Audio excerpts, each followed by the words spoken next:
Okay, so today we're gonna replace this valve with a new one. We're gonna cut. Oh, you see my face? You could. We're gonna put this guy here. We can't go behind it because there's ductwork behind it in the garage. So this is the easiest access to get to it.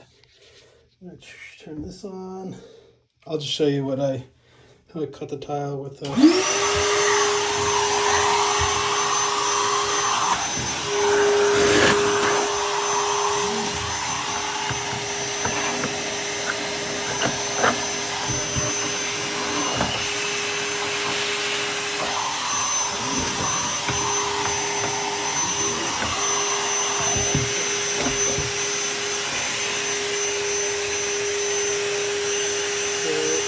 Dremel with the diamond tip.